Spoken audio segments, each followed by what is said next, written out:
ಚಿಕ್ಕಬಳ್ಳಾಪುರ ಜಿಲ್ಲೆಯಿಂದ ನಿಮಗೆ ಮನವಿ ಪತ್ರ ಕಳಿಸ್ತಾ ಇದ್ದೀವಿ.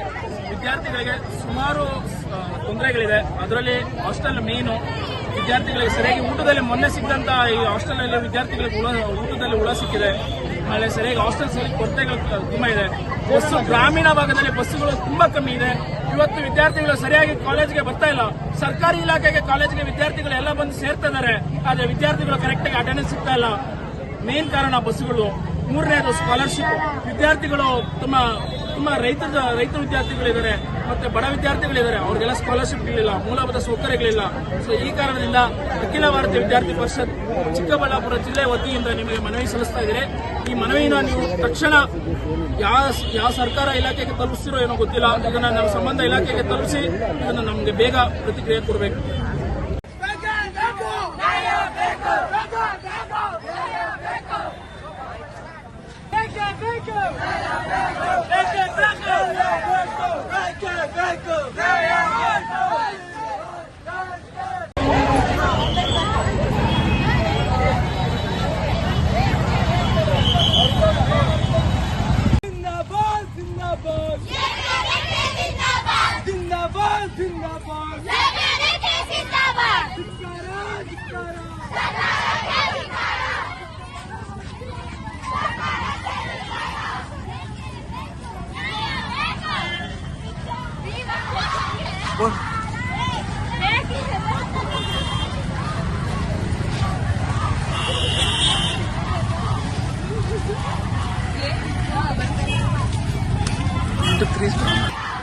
ಸರ್ಕಾರಗಳ ಆದ್ಯ ಕರ್ತವ್ಯ ಗ್ರಾಮೀಣ ಬಡ ಪ್ರತಿಭಾವಂತ ವಿದ್ಯಾರ್ಥಿಗಳು ಶಿಕ್ಷಣದಿಂದ ವಂಚಿತರಾಗಬಾರದು ಎನ್ನುವ ಕಾರಣಕ್ಕೆ ಹಲವಾರು ಯೋಜನೆಗಳನ್ನು ಜಾರಿಗೆ ತರಲಾಗುತ್ತಿದೆ.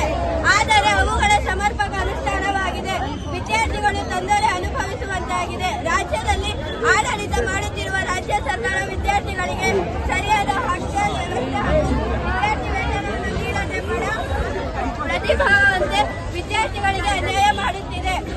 ಹಾಸ್ಟೆಲ್ಗಳ ಸಮಸ್ಯೆಗಳನ್ನು ಸರಿಪಡಿಸಿ ಕರ್ನಾಟಕ ರಾಜ್ಯದಲ್ಲಿ ಹಿಂದುಳಿದ ವರ್ಗಗಳ ಇಲಾಖೆಯ ವ್ಯಾಪ್ತಿಯಲ್ಲಿ 1258 ಹಾಸ್ಟೆಲ್ಗಳಿದ್ದು 1,68,833 ವಿದ್ಯಾರ್ಥಿಗಳು ವಸತಿ ನಿಲಯಗಳಲ್ಲಿ ವಾಸವಿದ್ದಾರೆ. ಸಮಾಜ ಕಲ್ಯಾಣ ಇಲಾಖೆಯ ವ್ಯಾಪ್ತಿಯಲ್ಲಿ 1972 ವಸತಿ ನಿಲಯಗಳಿದ್ದು 1,82,200 ವಿದ್ಯಾರ್ಥಿಗಳಿಗೆ ವಸತಿ ನಿಲಯಗಳಲ್ಲಿ ಉಳಿಯಲು ಅವಕಾಶ ನೀಡಬಹುದಾಗಿದೆ.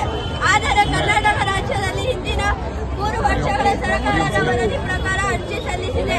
100 ವಿದ್ಯಾರ್ಥಿಗಳಲ್ಲಿ 40 ನಿಲಯಗಳಿಂದ ವಂಚಿತರಾಗುತ್ತಿದ್ದಾರೆ. ಸರ್ಕಾರ ವಸತಿ ನಿಲಯಗಳಿಗೆ ಅರ್ಜಿ ಸಲ್ಲಿಸಿದ ವಿದ್ಯಾರ್ಥಿಗಳ ಸಂಖ್ಯೆಗೆ ಅನುಗುಣವಾಗಿ ಆಯಾ ಜಿಲ್ಲೆಗಳಲ್ಲಿ ವಸತಿ ನಿಲಯಗಳನ್ನು ಘೋಷಣೆ ಮಾಡಬೇಕೆಂದು ಅಖಿಲ ಭಾರತೀಯ ವಿದ್ಯಾರ್ಥಿ ಪರಿಷತ್ ರಾಜ್ಯ ಸರ್ಕಾರಕ್ಕೆ ಆಗ್ರಹಿಸುತ್ತದೆ.